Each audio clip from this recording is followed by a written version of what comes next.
महत्वाची घडामोड आहे। मराठी न येणाऱ्या तरुणावर म्हाडाचे उपाध्यक्ष संजीव जयस्वाल संतापल्याचं पाहायला मिळालं। तुम्ही घुसखोर आहात की नाही हे सिद्ध करण्याची वेळ माझ्यावर आणू नका। तू घुसखोर असशील तर तुला इथूनच उचलून घेऊन जाईन अशी धमकी संजीव जयस्वाल यांनी दिली आहे। यावर भाजपच्या प्रवीण दरेकर यांनी म्हाडा उपाध्यक्ष संजीव जयस्वाल यांना झापलंय।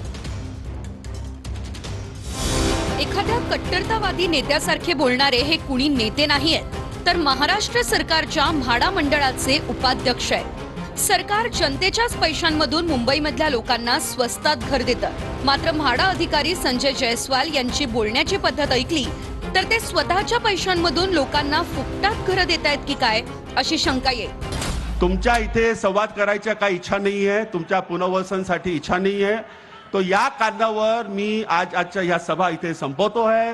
जय हिंद, जय महाराष्ट्र। गोरेगाव पश्चिम मध्ये मोतीलाल नगर आहे, त्या भागाचा पुनर्विकास होतोय। त्यासाठी म्हाडानं स्थानिक लोकांसमोर प्रकल्पाचं सादरीकरण केलं।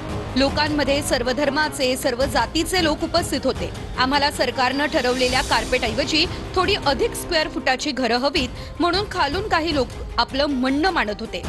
मात्र म्हाडाचे उपाध्यक्ष संजीव जयस्वाल यांनी त्यांना कशा प्रकारे उत्तरं दिली ते ऐका। देना तेरा शनिशा करता हूं ना मैं, कहां से आया, कब आया, कौन सा साल में आया, किधर से आया, यहाँ जन्म हुआ कि क्या हुआ, वो सब पूरा पता करता हूं ना।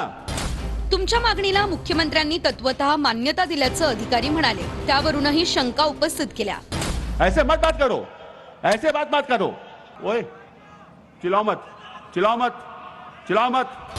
एका मुस्लिम व्यक्तीने शंका उपस्थित केल्यावर तू घुसखोर आहेस का, तुझी कागदपत्र कुठे आहेत, जर घुसखोर निघाला तर तुला इथूनच उचलून घेऊन जाईल अशी विधानं या अधिकाऱ्यानं केली। आईका देना तेरा शनिशा करता हूं ना मैं, कहां से आया, कब आया, कौन सा साल में आया, किधर से आया, यहाँ जन्म हुआ कि क्या हुआ, वो सब पूरा पता करता हूं ना,